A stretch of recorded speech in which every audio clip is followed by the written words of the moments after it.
So I'll be Vlad TV, and I'll be the person interviewed. Who's being interviewed? You're being interviewed? Sure. But who are you? Um, I don't know. It's one of those times that we're like, I don't know who this guy is, but he knows a lot about like what happened during the Dr. Dre making album. Okay. No, I'm just saying it's a John Doe that would be aware of things, but you don't know who he is. You're not aware of him, but you're like, he's right about that. Okay, so Vlad, go ahead and ask some questions. Yeah, I can't even do Russian tough guy, but hey, how's it going? Go, man. Okay, so I understand that you're like, Book of Daniel motherfucker. You seem to have some interpretation. You have the wisdom of God in you. Now, that's going to insult some people. How would you describe yourself? The wisdom of God in me. Um, um, no comment. I would say that I could see where someone would say that, especially in the Bible or some guy in the Book of Daniel. Um, Someone else could say in modern times, that motherfucker knows shit. And when a motherfucker knows shit, what typically happens, especially in that tone, is that individual will hide behind a wall or a bush, so to speak, and listen to what that motherfucker is saying. Take it seriously. Maybe everyone else would, in public, and agged on by everybody else, not believe anything this guy's saying. Like, oh, hear what he said? The wisdom of God in him. This guy, other guy behind the bush, he's going to know what they're talking about. This is something that is sort of plagued me for a while. What's that? That was Vlad. No. Vlad is saying, what's that? You gotta follow me here.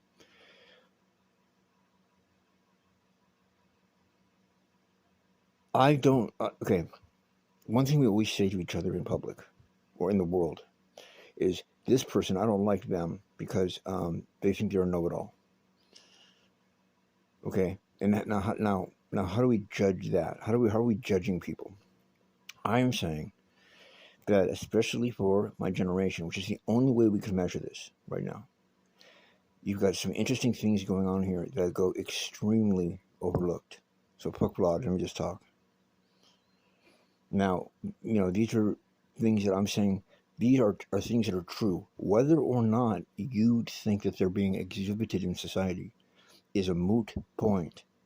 That's sort of the new thing I'm realizing.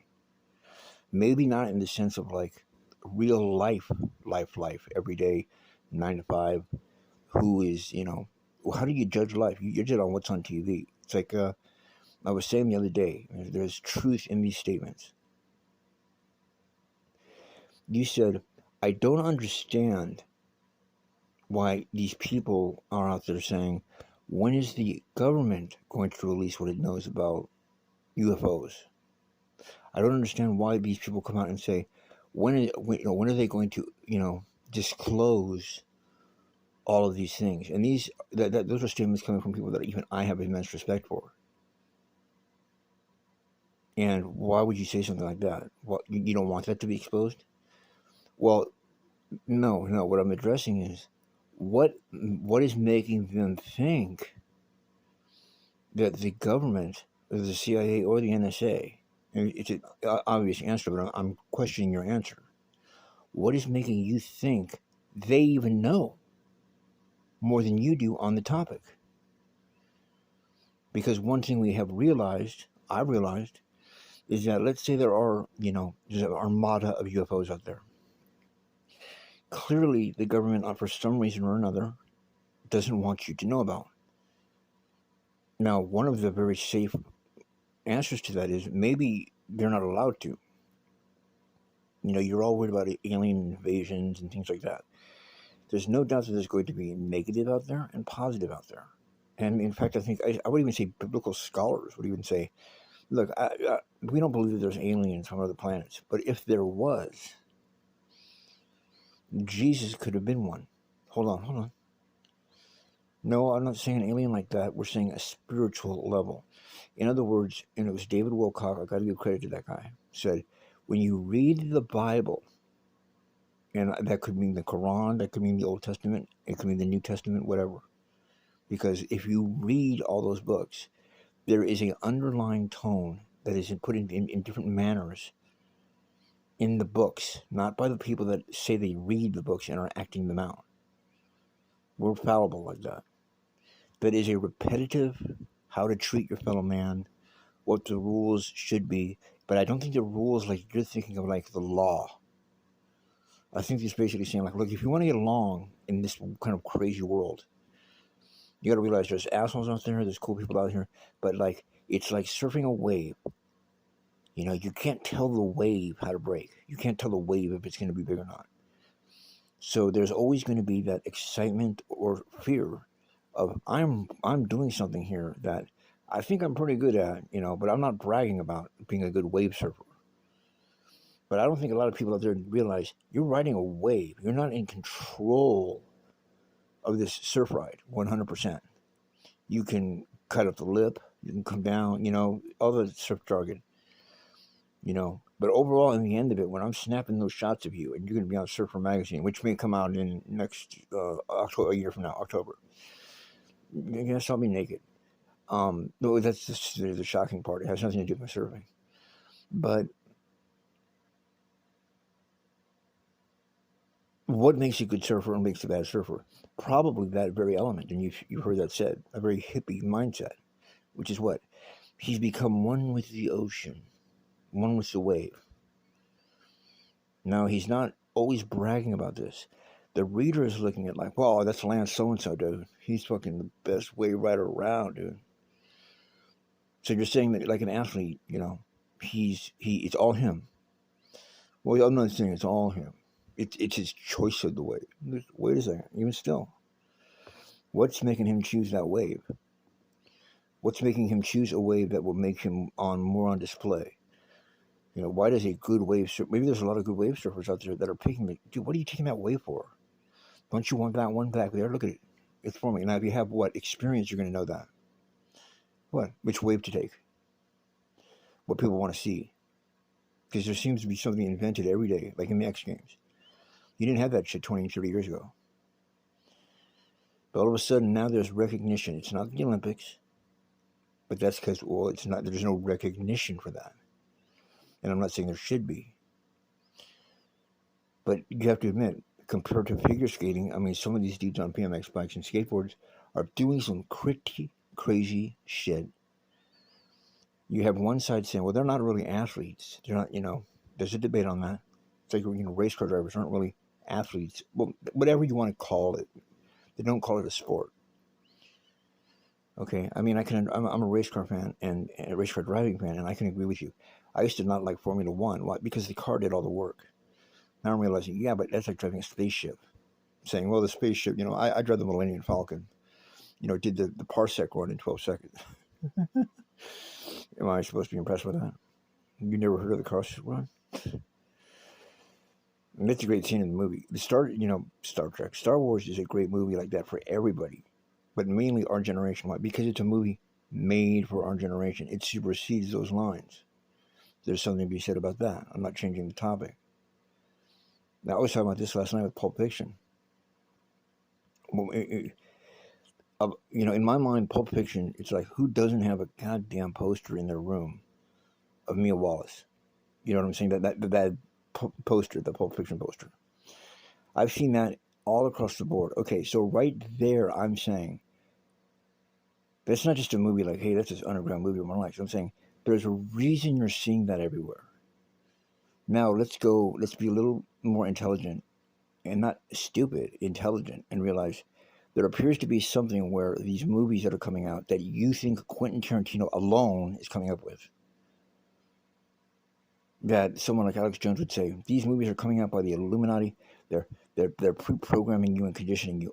Every movie out there, you know. And there seems to be some truth in that. Universities have studied that. Some people don't believe that yet.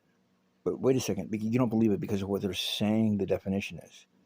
Why is 9/11 appearing on clocks or whatever, even subliminally in movies? Now they're looking for it. Years before 9/11 happens. And they're coming to a conclusion which is very scientific, but it doesn't mean it's not, you know, godlike. In other words, the recipe of God is science. So science isn't undoing God, And people were like, you're fired. Why? Because you're supposed to tell us that science is what's proving it. It's like you're told that the positive and negatives of a lightning bolt.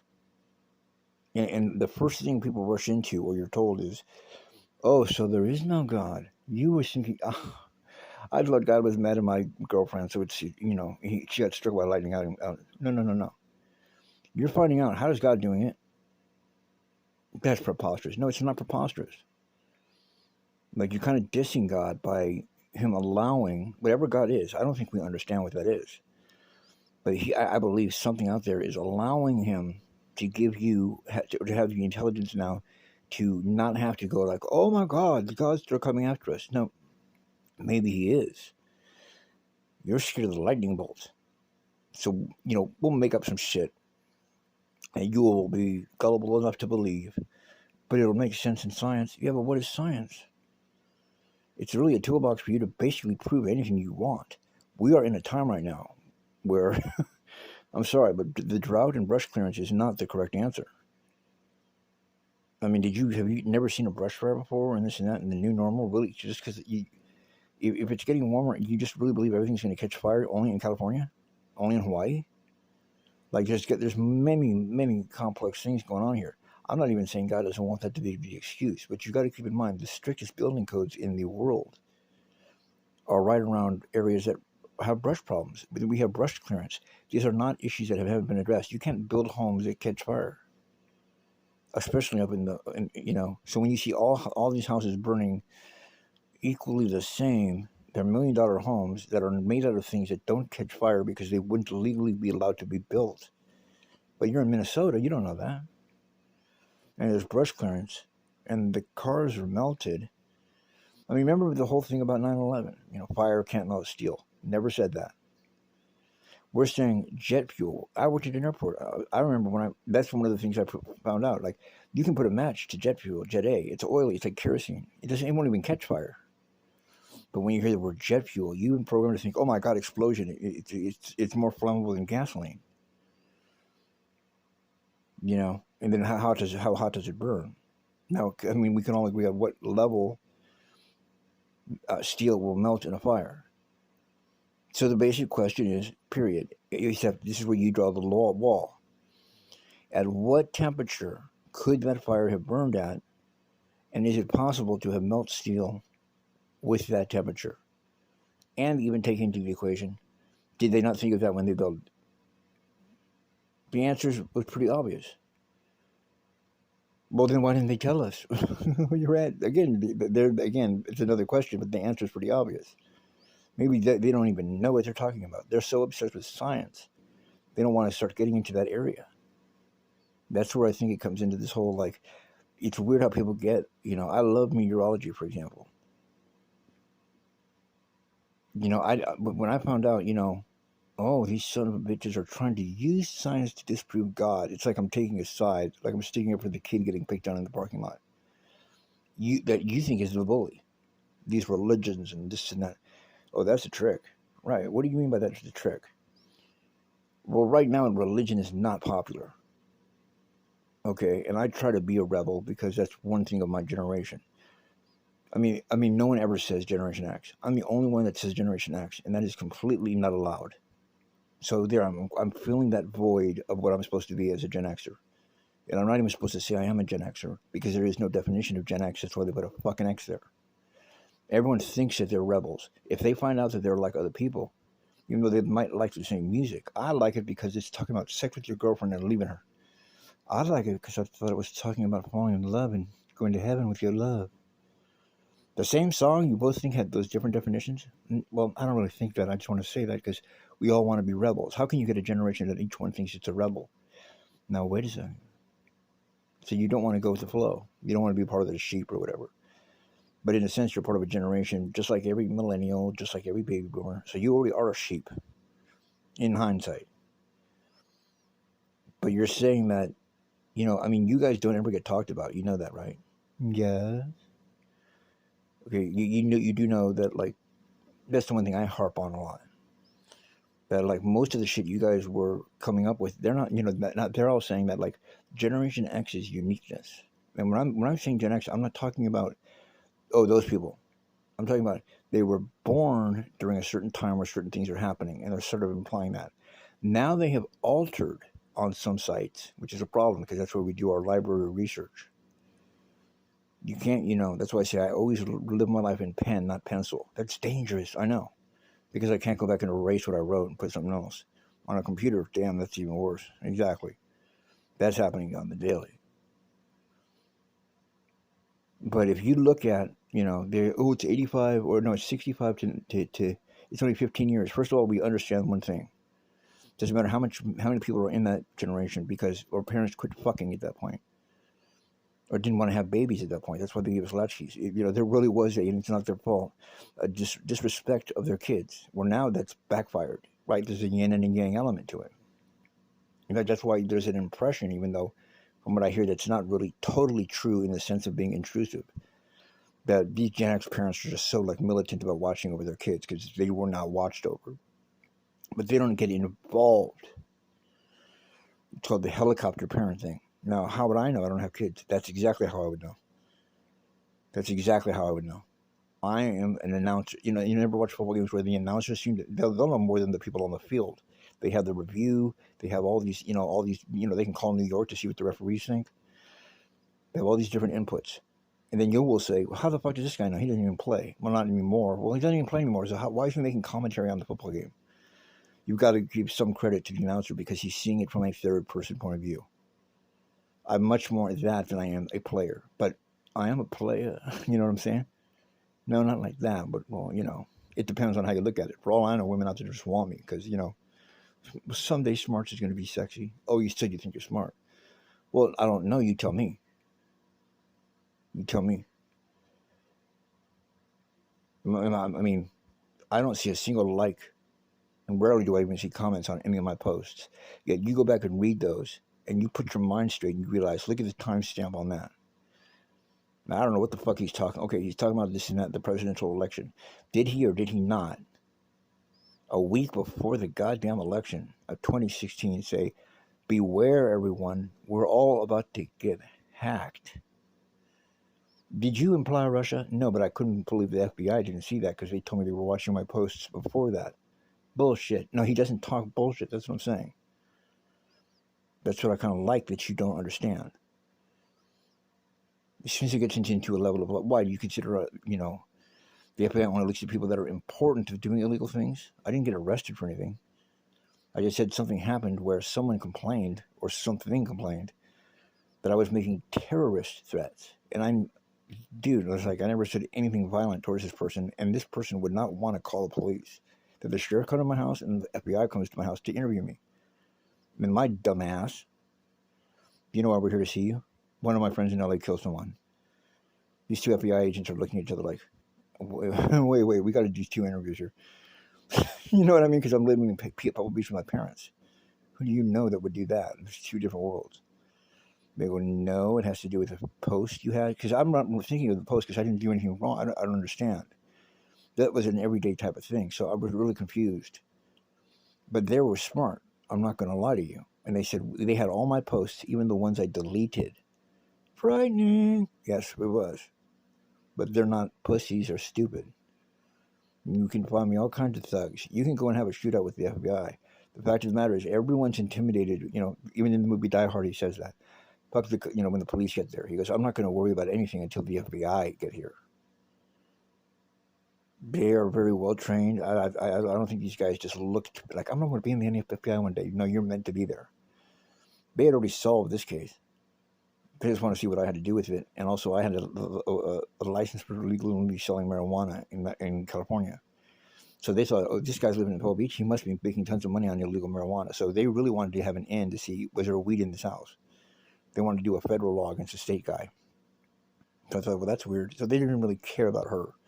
But they solved that right away. They said, we know why you did it. Well, why? You were protecting her kid. Now, that's an amazing statement. I never told that to anybody. How did you guys know that? Well, we're the Bureau of Investigations. We looked at the last month of posts that you and her have had. Oh, and we looked at your posts with other people. and your messages with other people. So we don't think you're faking it because you don't know we're seeing it like that. And you were worried that she was posting pictures that were bad of her kid. You didn't say that when you threatened her in saying, I'm going to rat you out to your man for some of your behavior. But it's implied there, isn't it? And I was shocked. Like, I was like, oh, okay, take me away. You're right. So they knew more than I was even aware of because I was forgetting it. And that's true. And they were not going to arrest me for protecting a kid. Now she's probably in LA thinking that son of a bitch, she's going to get him when the FBI show up. And they told me, just don't tell her we came by. Do not call her, or because they knew what I would probably say is, you stupid bitch. You start all over again. They showed up here and they said, yeah, you're a bitch because you're the one. You didn't see what you were doing, but they finally explained it to me. They're not going to explain it to you. I took the fall for that. Whatever. You think I'm beating up on you and trying to be an asshole to you because that's what maybe Wendy has said about me for some reason. I don't know. But the fact of the matter is, they saw, and the guy who's worried about someone else's kids is not going to be some evil terrorist, but they considered it a terrorist threat. That's where it gets scary, because it was now that it's not about bombs and blowing off limbs. Apparently, a terrorist threat is like you're making it spread. Like, if that's what's going to scare you, then he's going to use it, and that's terrorism, I guess. I mean, it's really hard for me to stretch to that. But damn it, if we have to make a statement, we have to make a statement, and we'll use any which way we can to do it. I mean, but that's not the same as driving your truck into a building and blowing up innocent people. You know what I mean? So I guess they could technically use the term terrorist threat as a reason to get in the door. But you're thinking, well, oh my God, Don's building bombs. That's typical. Well, you got to dismiss that out of your head. He's still alive and he's got no criminal record. He's a mastermind and an evil genius. No, he's not evil.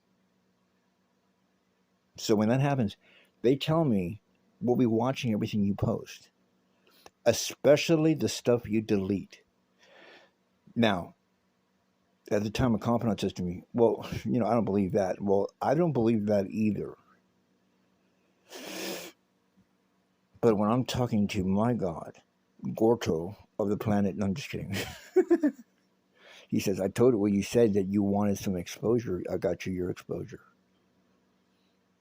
And now what's so amazing about that is I want you to tell them the truth. Now, at the time, I was actually sober, which tells you I'm going to be crazy.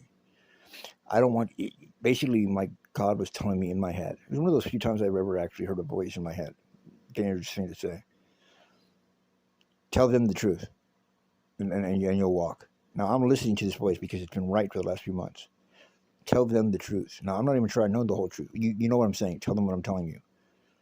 What did you mean here when you said you're God's right-hand man? I mean, we would post some crazy-ass shit. You all know that. I said, oh, man, it's kind of hard to explain. Well, it sounds like a mafia comment. Why, that's threatening to people. I think they were curious. And now this was true. But will you tell me if it was true? So when the FBI, a federal group, Miracle on 34th Street, is recognizing something. Because if you lie to the FBI, that's how they got all these Trump people. They didn't get them for doing crimes. They got them for lying to Congress, lying to the FBI. It's a pretty stiff penalty. It's like a minimum of 5 years. And they're getting them on bullshit. Old men who don't remember what day they went to McDonald's are lying to the FBI if they say Tuesday and they went Thursday. They do that a lot. I said, since I was young, my name is Don Michael. Now in Spanish, that means like the Lord Michael. Like Don Perignon, Don Pedro, Don Ricardo. So I was always called Don Michael because I spoke Spanish, English, grew up in the Guatemalan culture. What's unusual to me, I didn't tell this in that part, that white bitches don't know that 30 years later, and yet why are they calling me Don Michael otherwise? So this is where you get women and men offended. So the inside joke, when I lived in my real world, not up here, was because of that militant attitude, like they brought up with the kids, it has some reflection of the Archangel Michael. So I'm telling them, wait, you wrote your God's right-hand man. That's Jesus. Well, then now that answers that question. Who is Jesus and Archangel Michael the same person? I guess. I don't know. We'll look into it later. I don't have work today. I have too much time thinking about deep shit like this. But that's what I was saying to them. So they put down that I said that was Archangel Michael. And I didn't do 5 years. So that does not bode well for the rest of you. But I did think these motherfuckers were watching my posts. And you know what I was told by the real Archangel Michael that you can't see? Give them something. Give them, if they're reading the stuff that you delete. I started writing shit that a lot of guys would consider being a rat, but I'm not ratting people out. But at that point, I had access to information that, like, I didn't even understand what was going on. I'll let them figure that out. A perfect case was a girl who got kidnapped in the Midwest. I'm watching the news. You know, why am I watching the news? At this point, I'm under the impression, you know, I'm being placed in front of these moments. I can determine whether or not I want to help them or not, and regret it, or wish I, be happy about it later. But what was her name? God, Molly. I've got her name right now, which is terrible. And it was really weird because she had a Fitbit, and like her boyfriend wasn't even in town, and she just disappeared. But they have a video of someone like harassing her in a Suburban. Molly Tibbetts, thank you, Molly Tibbetts. Now she disappeared on my brother's birthday, which I had some significance just because I'm like, well, that's weird, and they're having a hell of a time finding her. And like she's gone. Like I'm like, doesn't she have a Fitbit? I don't understand this, but it was keeping me up at night. And that right there is kind of a sign, because I'll just pass the fuck out. And at the same time, I'm talking to somebody, and I'm saying, it's kind of weird. Like, sometimes I'll know answers. I know this happens to all of you guys, so I'm not saying I'm unique to this. I'm saying I'm trying to become a source of information for you guys. The people that call me a psychopath, call me all you want. If I'm right, I'm right. It's one thing that always annoys me. He's a psychopath. Why? Because he's right? He's not right. No, you never checked and see if he was right. You've already just come up with your own solution. That's the one thing that I always get pissed off at. You never go back in your mind, and when you find out that you made a rush to judgment, and you find out that, oh my God, he was right, well, it'll eventually be brought to you. You don't say, oh, I was wrong. God forbid you say that. You say, wow, that psycho was right. Well, wait a second. Why did you say he was a psycho? Well, because he thought he could be right. Right. So then take that part out of the sentence. Well, I mean, that's what makes me so angry right now with the world and society. Is when someone proves they're innocent, really not by proving something that's going to give them stardom, but you're calling this person crazy because of something they're doing, even if it's partying and on drugs and this and that. Sure enough, they're finding out in these studies, these motherfuckers are so crazy. They're the ones that would have access to any kind of information like that if we recognize that in the medical field. That was a brilliant thing when I read that. That the person, they interviewed all these people, and they were finding out which ones seem to know things that there's no way they should know it. They're just going over the studies, not even telling the people being studied. And they found some people know shit they shouldn't know. So they don't even know that they're like what you would call psychic or hyper intuitive. So they group that group together. They still don't find any difference, not race, not color, nothing. Except, wait a second, look at this. All of those people, compared to the people who weren't showing anything, were all considered crazy by their friends. And when I say that, I mean that literally and metaphorically. They were all surfers, race car drivers, drug users. They were free spirits. So Psychology Today, which has the balls, I have to give them credit for this, to admit, we will not, as a field, recognize the phenomenon that you all want to call psychic. We're above that. But we're not going to lie to you about what we discovered. That whatever it is, these people are getting a much more percentage of answers correct. There is something to this. Now, we want to go into the mind, and what we're saying is the mind seems to have access to, who knows, guessing better. Just to say that. But the people that guess better or get lucky, like on Jeopardy, tend to be people that you in society would say, oh, that guy's crazy.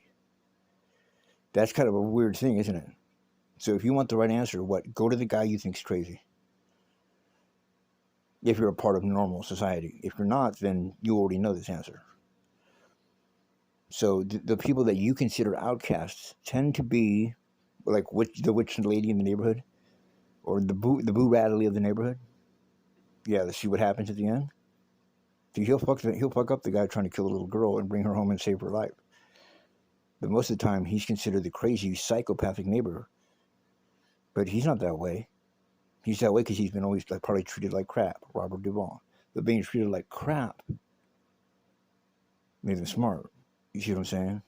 A product of his environment, but a product of his environment of like, there might be a good neighborhood in, To Kill a Mockingbird, but Boo Radley was treated like a black person, just like in the movie. I'm sure he could identify more so than the other people could in that movie who had it pretty good. Now let's go fast forward. Right, so now you're talking about a guy who spoke Spanish. I've said this over and over again. By default, goes into L.A. at that time period of 80s and 90s, which is like New York was in the 70s. I am sorry to inform you. You may not like the music. You may not like the style. You may not like that he hangs out with that group of people, which is kind of forced him into that position. And then they may not like that he's white because he don't know shit. Latinos maybe, they'll be passive, but they'll be like, he doesn't even, come on. But he grew up around that culture. What's going to end up happening is when you put all those things together, regardless of what your opinion is, and it's probably going to be more hatred because he thinks he's cool. No, he probably won't think he's cool, but he knows what you're going to think, and that's going to make you mad. See, when I put the radio on in the car, and I say, what kind of music do you want to listen to? I like all kinds of music. Why do you say that? You want me to accept you for that? I think you're saying it for different reasons. Don't even know it. What? Well, if you say, I really like country, you're going to get pigeonholed. And then what's going to happen is we're only going to put on country. I hate this song. I hate that song. And you're going to be putting on disco. You just didn't recognize you like disco. If you really liked all kinds of music, then you wouldn't bitch and complain because you're opinionated. You should be because you listen to lots of music. But why is it every station I put on, you want me to change it? Because you don't listen to mainstream radio, probably. Right, but you do know Skynyrd, and you do know NWA. That is not a common trait. That is where a gift comes from. That is where a gift would come from. Now, fuck the devil. He's a white man. Now, if a white man is legitimately learning the Latino race, because he's literally going to Guatemala, not Mexico. He's going a little deeper than that. Like, he's not going to TJ. He's going where you don't find other white people. Well, physically and then literally physically. And he's young enough in his formative years, let's say 18 and earlier, coming from LA. Now, and when he's in LA, he's a middle-class punk. Yeah, so he knows Pac-Man and he knows BMX bikes. But busing was going on. And now, who's being busted at that period of time? This is in the 80s. This is before Nipsey Hussle. That was the beginning of the mega gangster era, right, which is now turned into the super mega rich boy, tattooed on my face, Tekashi 6ix9ine, punk bitch era. That you will see, wow, he can't be alone. No, and then when you look and see he's not alone, he's not even in the top. Everyone he grew up with is famous. Right. What are the odds of that? Everyone in a 10-mile radius is known for something like this. Wow, that's crazy. Yeah, I know. Everyone I know in one way, shape, or form, if I go into your house, there are results of them in your CD case, in your posters, in your art, in your TV, in your clothes. And that's something that people don't want to admit. And guess what? It's a weird fact that we all seem to know each other. It's just kind of crazy. Some people are more well-known than others. They essentially cash in their chips. They got it financially. Some people get real cheap fame. Some people are known. And some people no one's ever fucking even heard of. But they really have figured all of this out that those guys hadn't figured out. That there's something going on here. It's the Valley Press kids. What the hell does that mean? It's the Valley Press kids. It's the kids born in Valley Press. Before the Valley blew up. You were just giving away the secret. No. I think that they're just going to be like, they're really going to fall into that and believe that. There's always another answer to that question, to an answer to the question. So I just answered your question with my answer. What? Exactly.